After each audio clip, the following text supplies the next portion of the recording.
Hi friends, welcome back to my channel.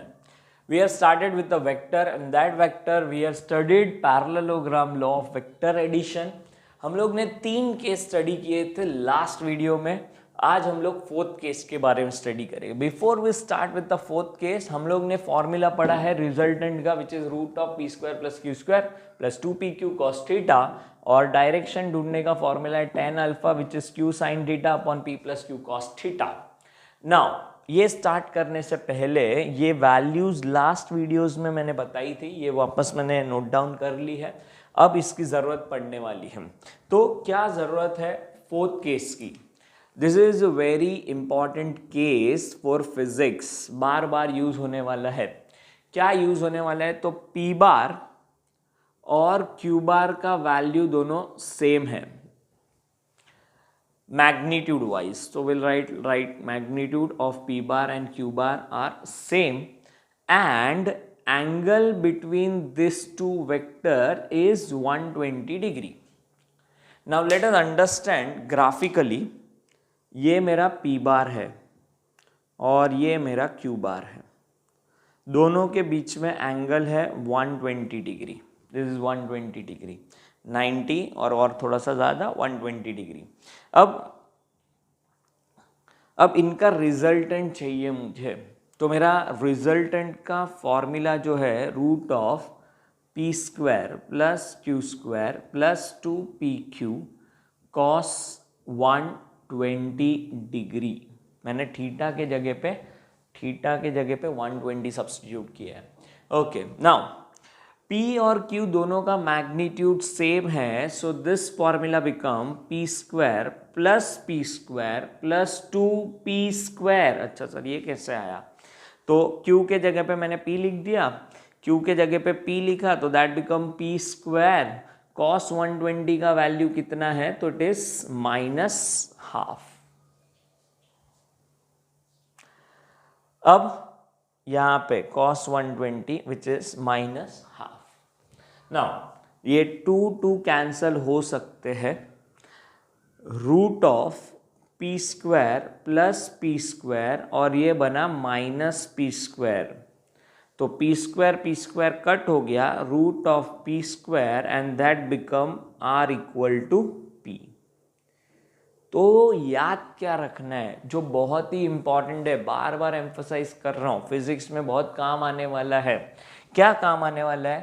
तो two vectors having same magnitude and the angle between them is 120, then resultant vector will have the same magnitude as that of P or Q. ये याद रखना है. R का magnitude P के बराबर हो जाएगा. अच्छा, what about the direction? तो ये कितने डिग्री पे है? 120 डिग्री पे है. अब मैं ये वैल्यू यहाँ पे सब्स्टिट्यूट करके अल्फा ढूंढ सकता हूँ, लेकिन ये टाइम पास है सिर्फ. बट याद क्या रखना है? अगर दो वेक्टर 120 डिग्री पे है तो इसका जो रिजल्टेंट आएगा वो 60 डिग्री पे होने वाला है R. और इसका मैग्नीट्यूड किसके बराबर होने वाला है? P के बराबर.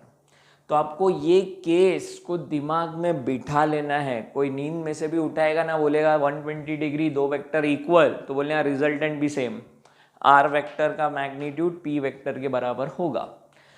This is very important case जो हम लोग ने स्टडी किया है. एक और बात जो पूछते हैं एंट्रेंस लेवल पे वो होता है केस 5.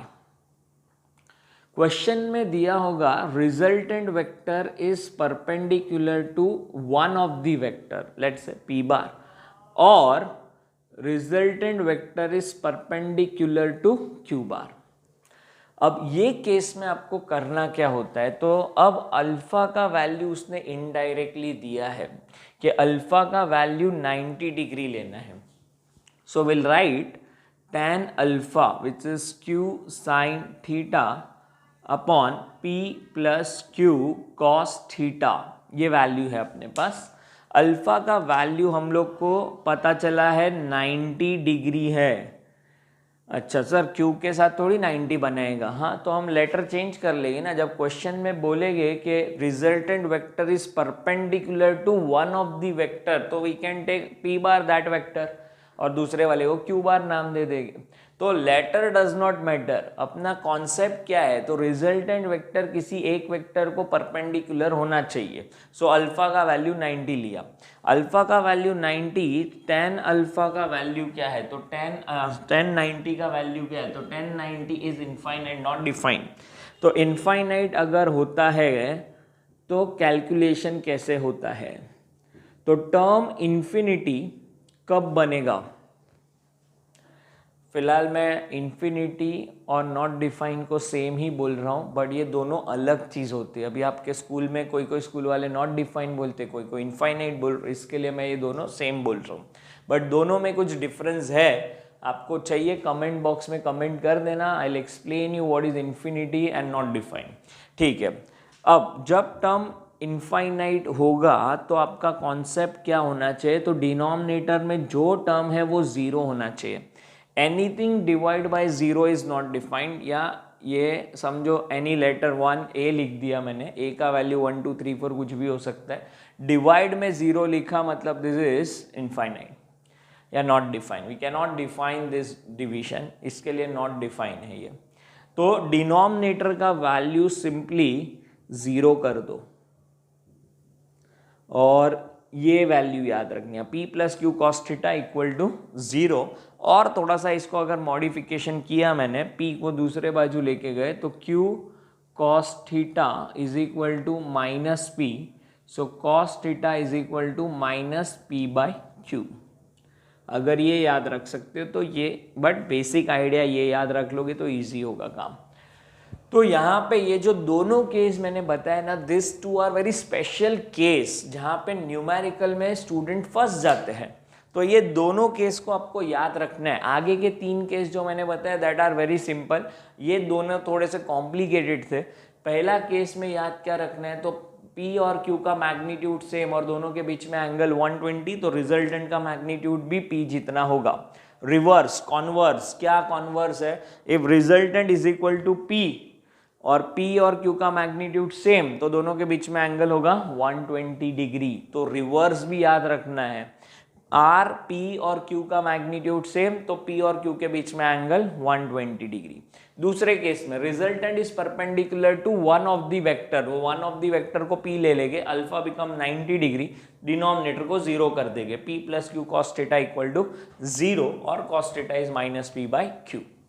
तो दीज आर 5 केसेस जो आपको याद रखने फॉर न्यूमेरिकल पर्पस।